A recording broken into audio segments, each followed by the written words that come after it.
Gokshura is a kind of cooling version of ashwagandha.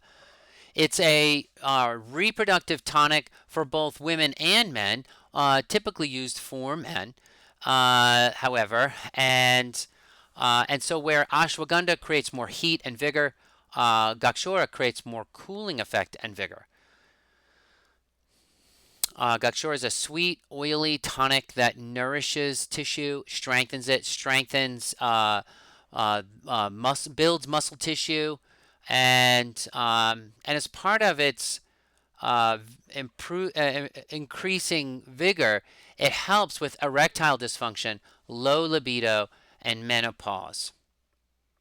Let's go over its features for dealing with erectile dysfunction. You can see here two photos of the penis, a cross section.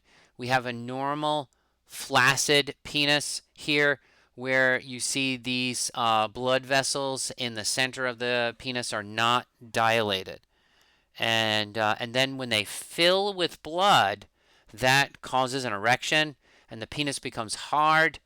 And here, if there's pathology and an aging male, what you see here is that these veins are not getting completely shunted. So looking at the top one, a normal flaccid penis, you see that there's drainage of blood from the penis through these veins. But when the penis becomes hard and swollen with blood, these veins are shut off, and you see here they're not draining the blood flow. Well, in this case, they're not getting shut off entirely. The blood flow is draining, and that's causing an erectile dysfunction. Also, we can see that the tunic, this sort of covering around around these areas, these blood-filled areas, because the tunic is degenerating, there can be leakage of fluids, and there's decreased sinusoid compliance. These sinuses that are supposed to hold the blood are not holding it. There's insufficient compression of the veins. Altogether, this causes erectile dysfunction. All right, so how does Gokshura help? Well, for one, it helps with low libido. So it's just simply by improving libido that can improve an erection. Uh, it nourishes the tissue, it invigorates tissue metabolism, and restores function generally. So we used to think of Gokshura as a testosteronic herb that stimulating luteinizing hormone in a male would increase testosterone. But a new theory sort of rejects that theory. It seems that the testosterone increase was seen only in animals. So if we look at animal tests, like tests on rats, it increases testosterone in rats, but not really in humans. So the new thought is that the main mechanism is due to vasodilating nitric oxide, that Gokshura's steroidal saponins increase nitric oxide, which has a vasodilating effect, and that increases blood flow. And that increase of blood flow is helping maintain the erection.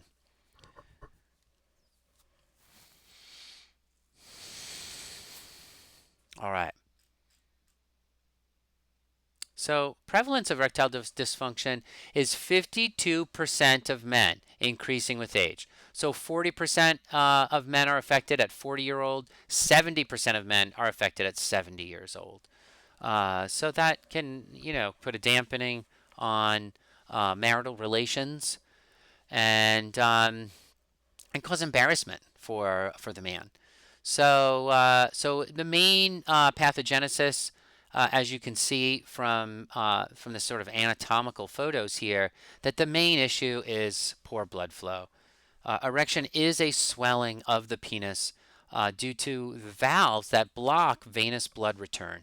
And maintaining a strong erection requires strong blood flow, and that these and the proper shunting of these valves so that the blood doesn't leave the penis, and that is the long and short of it. So what's going to be the risk factors of erectile dysfunction? It's going to be poor circulation from diabetes, heart conditions, smoking, or obesity. That's going to increase it. Now, age increases it as well due to some of the factors I said up top, but poor circulation from any one of those factors can also do it. Stress, also lack of stimulation. Low libido and or lack of stimulation of the penis can lead to flaccidity.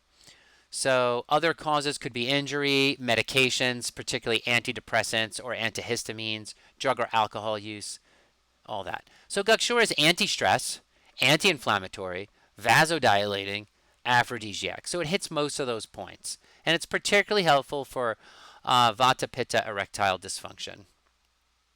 Right? And, you know, I just want to say something about antioxidants and anti-inflammatory herbs and even diuretics, right? It just seems that no matter what herb you look at, it's a diuretic, it's an anti-inflammatory with flavonoids or antioxidants or well, flavonoids are antioxidants.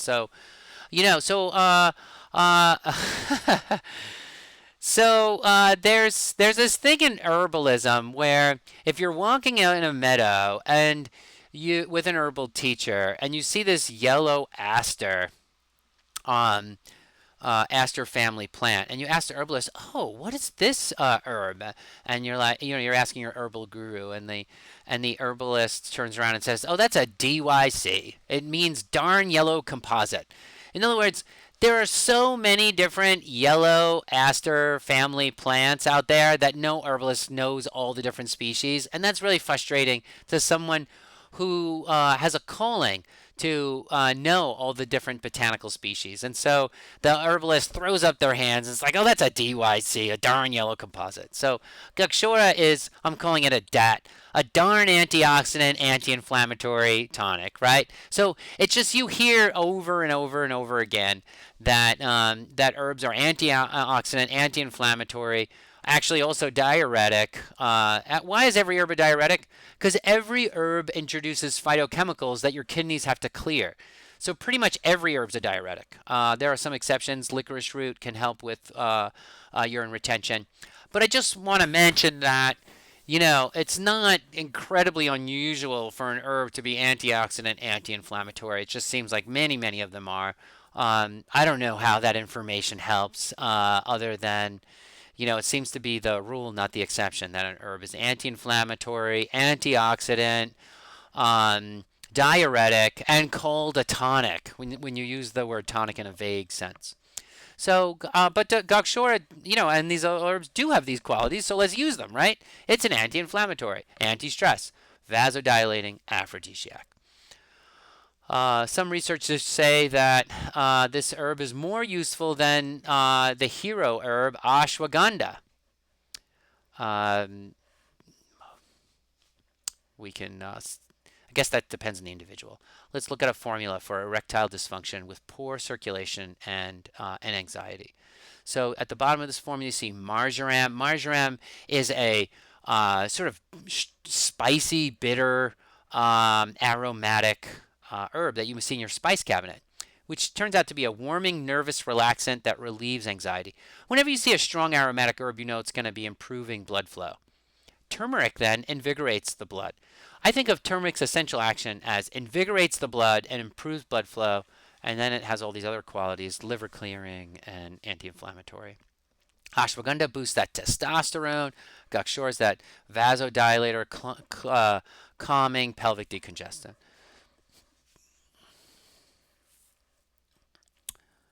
All right, great. Gokshura for erectile dysfunction. Let's turn our attention to benign prostatic hyperplasia.